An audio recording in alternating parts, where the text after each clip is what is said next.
Alright, another draft physics video presentation, DraftScience, here on YouTube.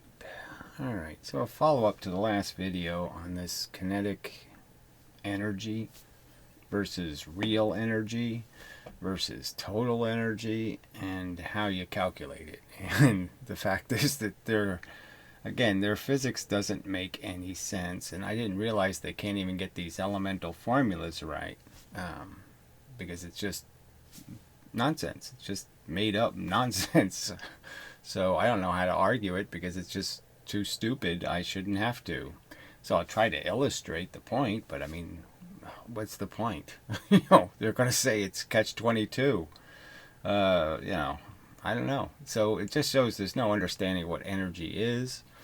That they have screwed it up so badly. But anyway, so I made the video, and then Piro says in the comments, no, square the velocity alone, not the mass.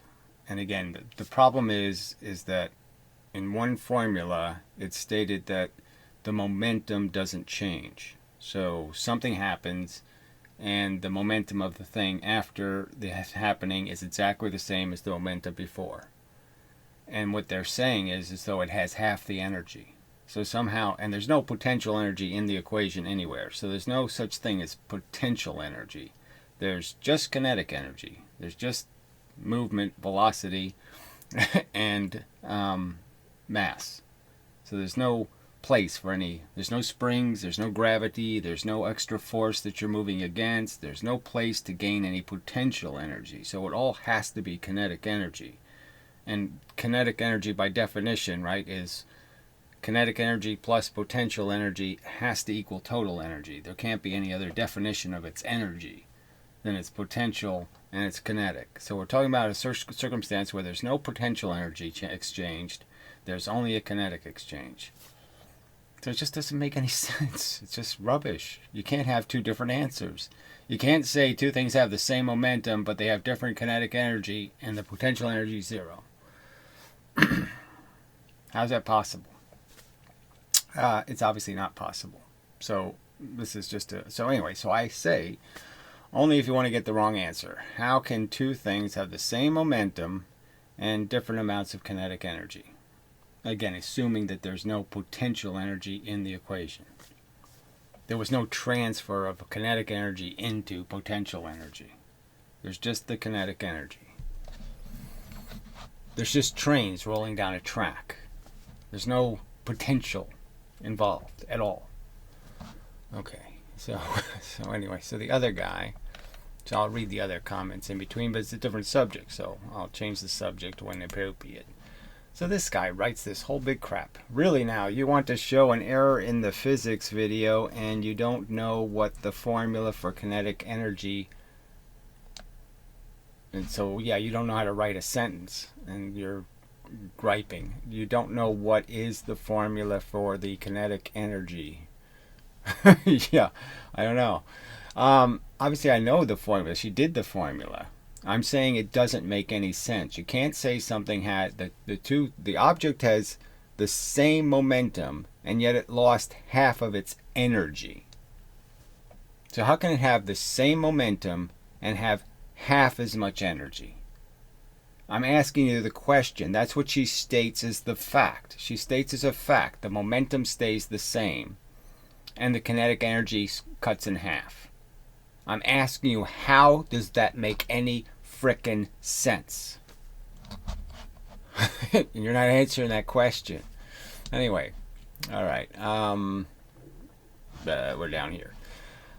Come on now. Just Google it. There's no way to Google that answer. She stated something that can't be true. Anyway, how difficult is it to do it? And of course you can derive the formula from the work.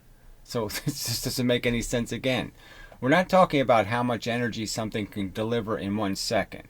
So this isn't a gravity equation where you're trying to measure how fast something's going after the first second of being in gravity. That's not kinetic energy. All right?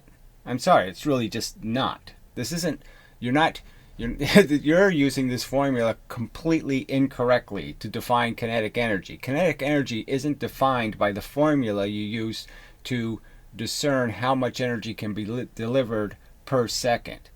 Not how fast something can deliver energy. It's not about how fast something can deliver energy. It's about what the total amount of energy it has is. And the total amount of energy it has is defined by its momentum. So you're the ones using the formula incorrectly. So he does all this crap of displaying this formula in all these contexts. I don't care about that context. That context isn't the context you're using it in.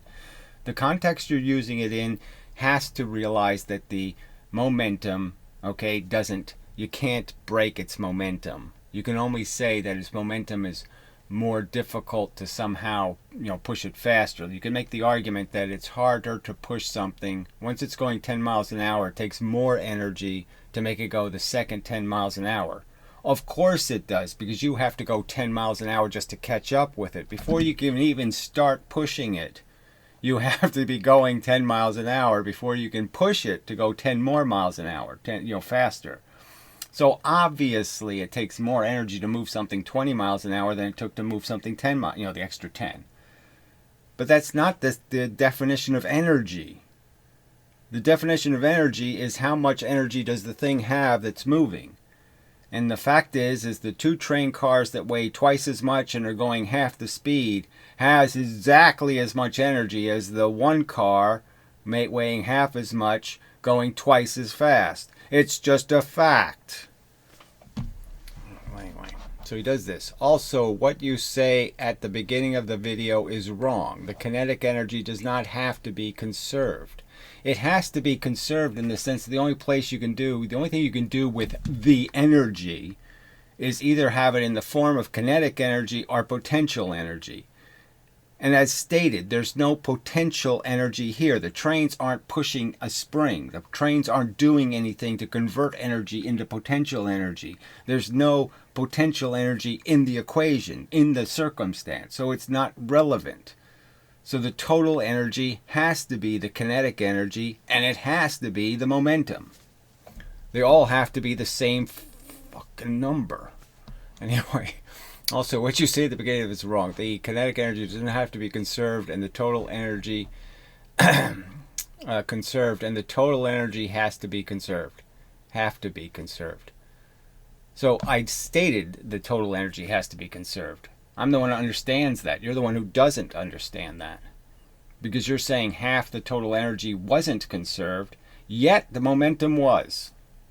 Which doesn't make any sense again. So the initial kinetic energy can be transferred into potential energy. And where did I say anything other than that? I said exactly that. So if there's no potential energy being created, if you're not converting any of the kinetic energy, all you're doing is combining two cars. Again, let's understand, you're not creating any potential energy. You're just doubling the mass. And by doubling the mass, you have the velocity.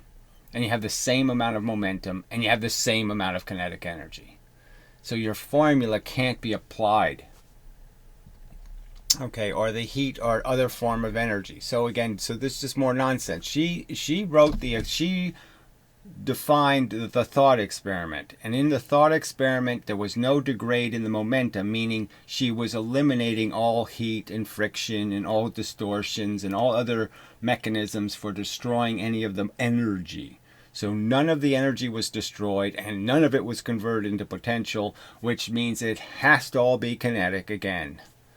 Oh, damn it. Even if the total energy is conserved, the kinetic energy is conserved. I mean, it's such a run-on sentence. Can be transformed into potential energy, of course, or heat, or other form of energy. And if it was, then it wouldn't have been going 6 miles an hour. It would have been going less than 6, and I said that in the video. Obviously, there was no transforming of the energy. There was no loss to friction or heat. Obviously. Okay. Other form of energy, so even the total energy is conserved, the kinetic energy is not conserved. So again, this is just idiotic. You can only conserve, you can't conserve it in other manner, the total energy, by exchanging kinetic for potential. The total of the kinetic and the potential has to equal the total energy, and that has to be conserved. So if you didn't turn it into potential energy, all right, or kinetic energy, that is, kinetic energy would be heat in a sense. You're converting one form of kinetic into another form of kinetic. Okay, but you have to define the losses. She didn't define any losses to heat. The losses would be realized in a lowering of the momentum. The momentum wasn't changed. You can't not change the momentum and then say it has less total energy. Unless is the only form of energy in the problem. Yeah, that's exactly the truth. That's the only form of energy in the problem, jackass. What's the other form of energy? A train is rolling down a track. Where's the potential energy? A flat track. Where's the potential energy? There's no potential energy, shithead. Because she says kinetic energy is not just energy. I don't even know what that means.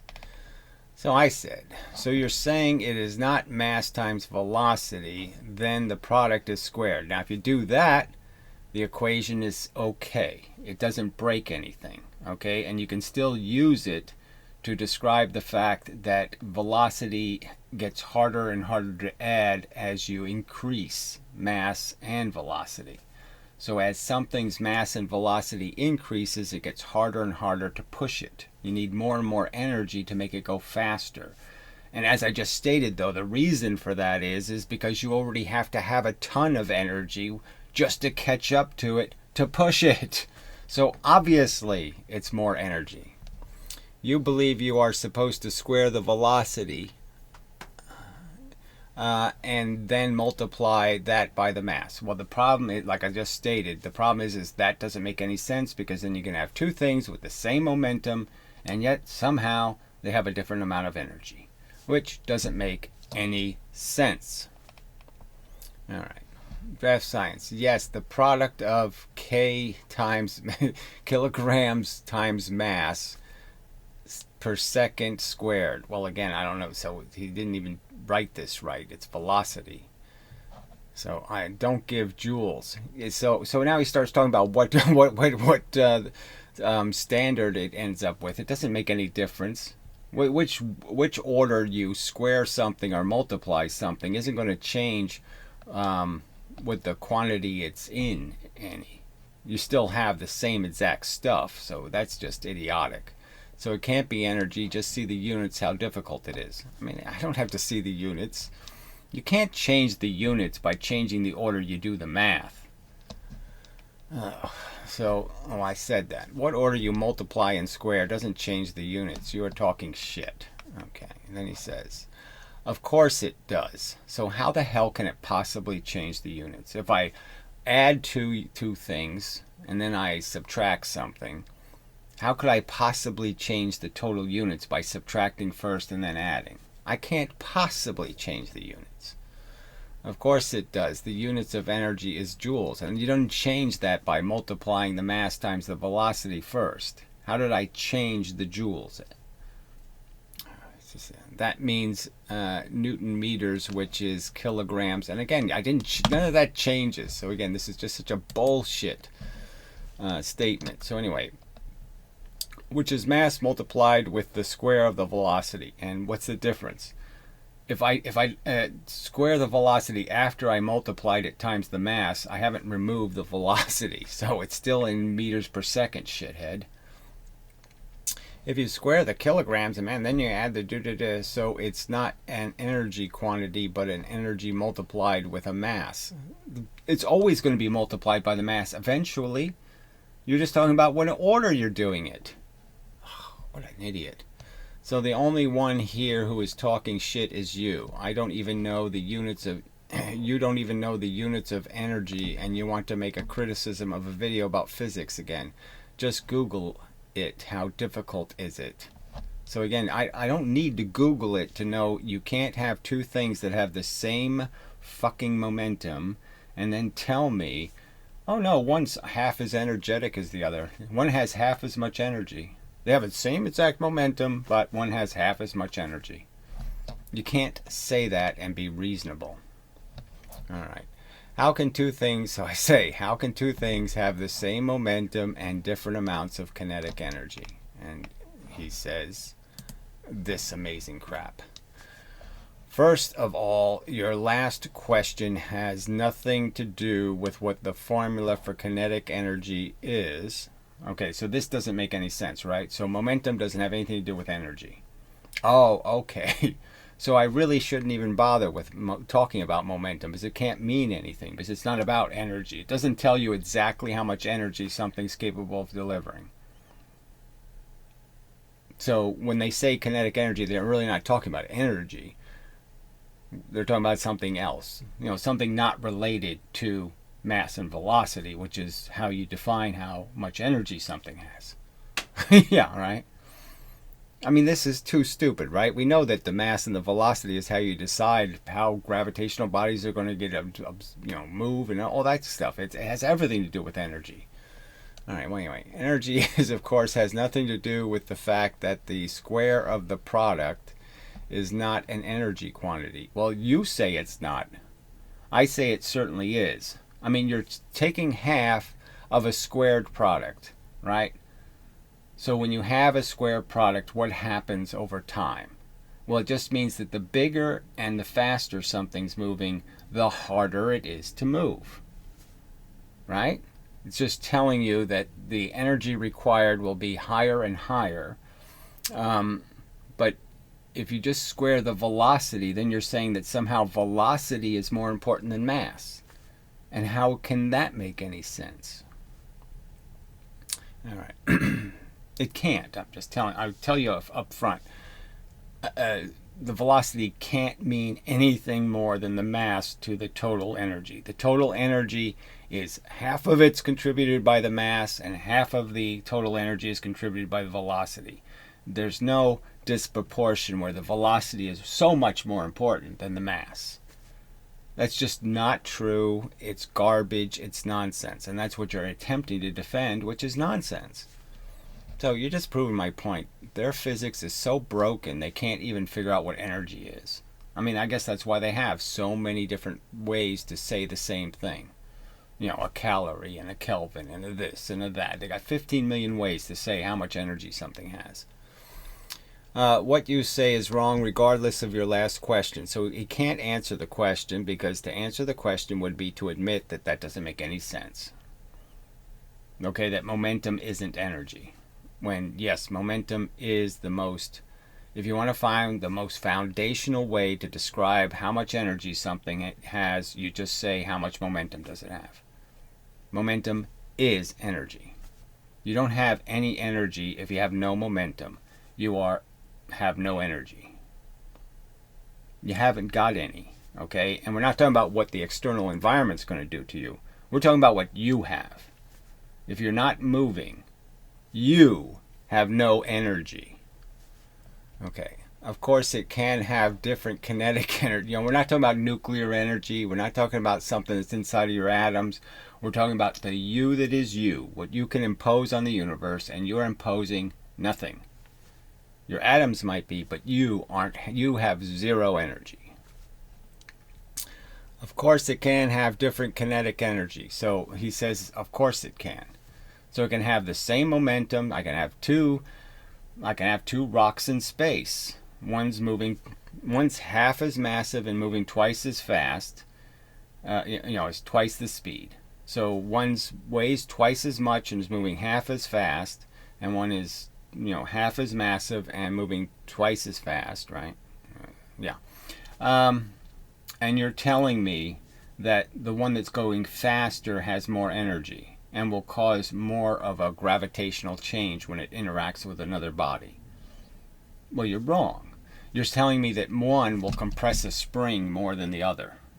So if I have the train car that weighs 1 pound, okay, and it's going 10 miles an hour, and I have another train car and it weighs 2 pounds and it's going 5 miles an hour, you're saying they won't compress the same spring the same amount. I'm saying, of course they will. Let's see. Of course it can have different kinetic energy. No, it can't. And the same momentum. because in the frame of classical mechanics, the conservation of energy is different. So now he's trying to say that somehow framing has something to do with this. No, there's no frames here. There's no bullshit. Oh, amazing bullshit. From the conservation of momentum, if the momentum is to be conserved, this means you don't have an external force on your system. Yeah, there's no external forces in the system. That's right. So how can something have the same momentum and different kinetic energy? There's no external sources of potential for movement. There's just your mass and your velocity. How can you have different kinetic energies and have the same momentum? It's not reasonable. Means you don't have an external force on your system, but of course the kinetic energy can be transformed into other forms of energy. Well, why don't you tell me what those would be? Where did half the energy go in the equation? How does something maintain the same momentum, so there's no losses, there's no friction, there's no anything? It maintained the same momentum. It didn't lose any energy. If it has the same momentum, it can't have possibly lost any energy. You don't understand how that has to be true? That there's no possible way it lost any energy if it has the same momentum? Oh, anyway. I mean, it's just too insane. Like heat or potential energy that means that you can lose kinetic energy. Well, where was that in the equation? Where did she show that? And how is it still possible that she stated overtly, she stated mathematically, the mechanical momentum was the same? How could the momentum be the same? This is like me saying, okay, just use one object and say it hit a bump. Okay, and it's still going the same speed and has the same mass after it hits the bump. It obviously didn't lose any energy hitting the bump, right, retard? Oh, fuck. But not the total energy, because the total energy, it will remain the same. So again, how can you have the total energy remain the same and have different momentums? How can two things have the same total energy and have different momentums? No, he won't answer these questions. The law is about the conservation of energy, not the conservation of kinetic energy. Yes, but kinetic energy has to be converted into some form of energy. You have to, and if you converted it, it can't still exist as momentum. If you lost it in the form of kinetic energy and you didn't store it as potential energy, then you lost it to the environment somewhere. So you can't possibly have the same momentum. Oh, fuck. But once again, the conservation law talks about the conservation of total energy and the conservation of momentum, and there is no restriction for two things to have the same momentum, to have the same amounts of kinetic energy. Of course there is, if they both have zero potential change. If there's no change in their potential energy, there has to be a correlation between their kinetic energy and their momentum. Those things have to be the same. Oh, God damn. So this is what you get, though. I mean, this horse shit. Ask a simple question. How can two things have the same momentum and different amounts of kinetic energy if they have exactly the same amount of potential energy? How can they? Oh, that's right. They can't is the answer. They can't. So therefore, she can't be doing the math right because it's getting the wrong answer. Shit. All right, so I'll read some other comments and get the hell out of here. I mean, I could draw it, but there's no point, right? I mean, you do... Well, I'll draw it real quick. I mean, there's no... You can't, you just can't say there's a difference. Okay, I have a spring to test it with. Okay, here's the spring. And it's the same exact spring here and the same exact spring here. All right, and so I have an object that's, let's say here, okay, it weighs 10 pounds. All right, and it's going 10 miles an hour. All right, and then I have an object here that's 20 pounds and it's going 5 miles an hour. You do understand that these two objects will push this spring exactly the same amount. Now, This one will impose the energy quicker. It'll take it less time to accomplish the task, but the task will be the same. The amount of energy, the amount of displacement of the spring will be the same. They will not displace the spring a different amount. Because this one is going 20 miles an hour, does not mean that it's going to compress this spring 4 times as much. That's not going to happen. Silly people.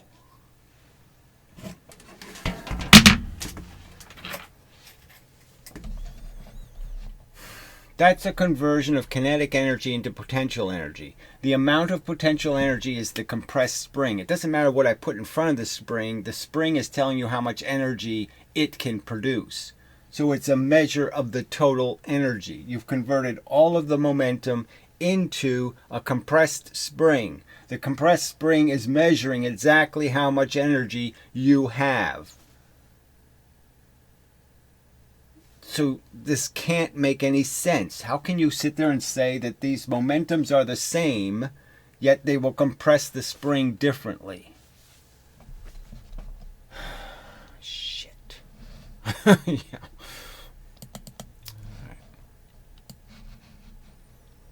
So, alright, so on to other crap. Science is Gahiki. I don't even know what that fucking means, so I'm just going to remove it because what the fuck does that even mean? What does Gahiki mean? Fuck. Gahiki? What do you think the second postulate of the second postulate of relativity, that the speed of light is constant? I mean, I've done this so many times. I'm the one arguing that the speed of light is always, always, always. The force bits can never move any speed but the speed of light unless they're pushing a piece of matter. But in free space, the speed of the force is always the speed of light. Okay, regardless of the speed of the source, you can't push light and make it go faster. Okay, so there is no source effect. The bird is flying in a cage. All right, it has a speed. It doesn't matter what I do. When I open the door to the cage, the bird's speed is always the same. The bird is flying its speed. Okay, now obviously if I'm moving, then it's going to be going a lot faster this way than that way. It's going to spend a lot more time flying that way than that way to maintain its circle, right? But it has nothing to do with anything. When I open the door to the cage, the bird is flying the same speed. No matter what I'm doing, the bird is released at the same speed. The force is always released at the speed of light. It can't be released at any other speed. Oh, shit. All right. Why is this according to your theory? So, that light is constant regardless of the speed of the source. Right. So, look, you can't change the speed of light, but you can change how quickly the light arrives by moving closer to the light source. So if I move closer to the source, I'm going to receive the light sooner than if I didn't move closer to the source. It doesn't mean the light went faster. It means I shortened the distance the light had to travel. For fuck's sake, this is not complicated. Shit. LOL. Well, that means absolutely nothing. Thank you. Well, we'll leave it, but it's not much. I like dissident. I don't know what that means. It's so fucking rudimentary and crude, so I will delete that one. Alright, Superior Mind, I'm kind of surprised there aren't more people presenting this sort of explanation for Redshift. Yeah, so the idea that Redshift can be explained as being light over distance in space has to encounter some atoms. It has to encounter some dust. It encounters things. And as it encounters those things, the light does in fact scatter, and when light scatters, its frequency is degraded. that's what happens to it. So the more little molecules the light has to travel through, it's like a little piece of glass, a little piece of glass, a little piece of glass, a little piece of glass, and the frequency is degraded through those transitions. We don't even know how much dust debris there is obscuring our view between most of the stars, which could have a significant impact on the accuracy of many of our observations. Well, I'd say that lots of the observations are just saying where's the object, and the fact that the object, it's like when you look through the atmosphere and you see the sunset and the sun looks twice as big. That's an optical illusion, okay? It's because the light has been scattered. It's not really twice as big, but the center is still the right location, so it's not going to hurt the observation too much if you just make objects bigger. If you blur them, you still have the right center. We've already found evidence for sunless planets. Well, I don't even want to get into what they found evidence of. Alright, I met Veritasium. Well, who cares about that kind of personal crap, but whatever. Not sure if we even know with any certainty how high gamma frequency can get. Well, that's the interesting part, right?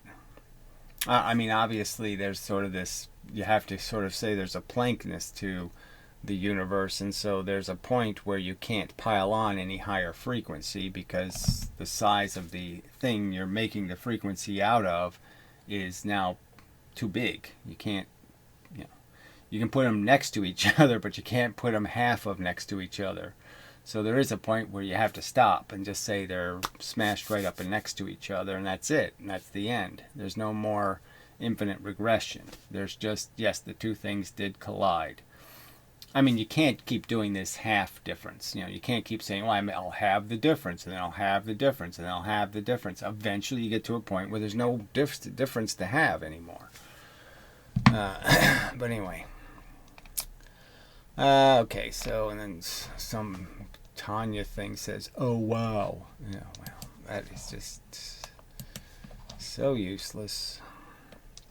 And then this It's BS guy who just basically wants to go on the internet and pretend he doesn't have to argue or defend what he says. Jesus, these idiots. Alright, so let's see if there's a couple in between here. Maybe that might be something reasonable. I doubt it, though. What's all this? Okay, that's his thing. I would probably argue that light doesn't necessarily have a polarity. Polarity is just an ugly word, right? I mean, polarization kind of just makes the point that it has a shape. Polarity kind of implies that it has a charge or something. So it's a little bit messy. Rather, it's a characteristic of how matter interacts with photons. Well, that's what I've already been stating. If I fire a bunch of bullets in an order, okay, I shoot one up here, and then I shoot one down here, and I shoot one down here, all at a very specific timed interval. The bullets themselves don't have any relationship to each other, okay? Bullet A isn't somehow connected to bullet B or to bullet C. But the fact is, when they fly through space, they do have a pattern. Now, it's not a pattern they care about. It's not one bullet isn't going to know if the other bullet moves or does something different or hits something. So it's not like it's a thing, but it's a fact that that pattern does exist. And if I make one bullet fly off this way and this bullet flies off this way, and then those bullets end up being, the first bullet ends up being the second bullet, and the second bullet ends up being the fifth bullet, I reorder them. The fact is they did have a shape, and now I'm reconstructing the shape out of the pieces of the different photons. But it's a real pattern, so there's no point in saying there's no pattern in space. Well, yeah, there is a pattern in space. You can break it and then remake it. I think the way I'm saying it is the right way to say it. But anyway, he wants to say it in a different way, which is mostly what people like to do.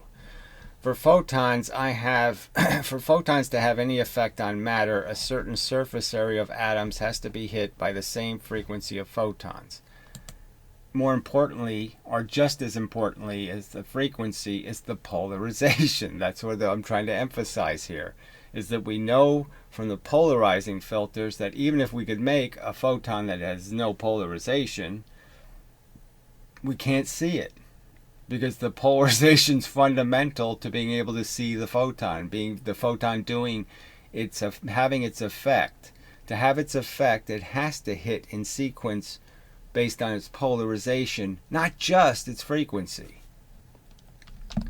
So you could have a really weak coherency or a really strong coherency, but as long as a row of, say, 1,000 atoms is hit with the same frequency, you get the energy needed to make something happen. Well, so what I would say is missing from what you just said is it's the frequency, but the frequency has to hit in the right position on the matter. It has to essentially, again, this is an argument where essentially what you're saying is I hit the surface here. The energy moves this way. Then I hit it again right behind that piece of energy, and now I'm pushing the energy even faster. And then I hit it again right behind that energy, and I push it even faster. So you have to hit in sequence. And the sequence has a linear reality on the surface. The polarity is the property byproduct of the interaction with matter. So it's not a byproduct of the interaction with the matter. It was the cause, frankly. It had to be polarized to be able to cause the effect. To cause the atom, to the electron to keep moving, you had to keep pushing it. Okay, light from a source has no polarity, so I'm saying of course it does. The electricity is the polarity. This bit, then this bit, will be fired at different times, and they're in different positions. Okay, after light interacts with matter, it can have a particular shape that polarizing filters can then break. Right, it's not breaking it so much as it's breaking it, but it's not absorbing it. This is why single sheets of polarizing film have no effect on a light source other than a reduction of one stop of light. So he's using an f-stop as a description of the amount of light degraded by the single piece of polarizing film. But yes, obviously that is an illustration of the point, that obviously the light isn't being destroyed by the film. Okay, the film is just breaking some of the photons, but they're still in a form. Let's see, what's the right way to say it? They're still they're being shifted in their phase, so they can still be seen, but their phase shift now makes them vulnerable to being destroyed. All right, that's probably the better way to say it. Light, because you've broken parts of the photon, carving out the new shape. So it's really just the fact that you change the polarization. And if you change the polarization, it doesn't matter if you still have the same pattern. But if you do anything that's going to disrupt that changed polarization, then you end up with two mixed polarizations. And if you try to mix two phases. So if you try to mix two phases, two things that are out of phase, and you try to mix those pieces, you won't get anywhere. So once you start changing their phase, then you make them vulnerable to be easily broken if you try to remix the pieces, because now they're out of phase. All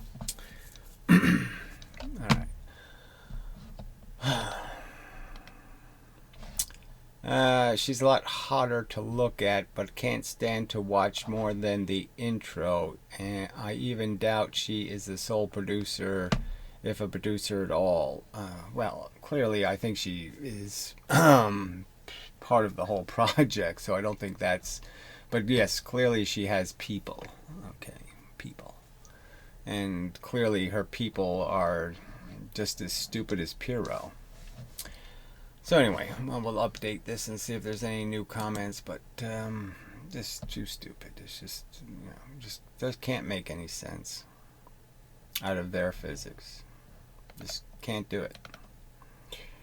Alright, so we'll just go down here and see if there's anything else. I mean, I don't even know what to say to this last comment. First of all, your last question has nothing to do with, yeah, so the fact that you have two things with the same momentum and you're claiming one has twice as much energy as the other, me asking how that's possible is not relevant. Oh, okay. God damn. Point, really. This is just such a dismal project. So anyway, till the next time and such, we'll leave it at that. I was going to do some more photon stuff to Slit, but this is too distracting. Now I got this stupid... There's a simple explanation for how this is being fucked up. And I think the simple explanation is the formula is supposed to be used for the purpose of saying how much energy does it take to add momentum, all right, to something that already has momentum. It's not supposed to be used to tell you what the energy of the thing is. The momentum equation already tells you what the energy is. All right. So anyway, till the next time and such, there's just no hope here. Just surrender. And so, I will conclude the video and such.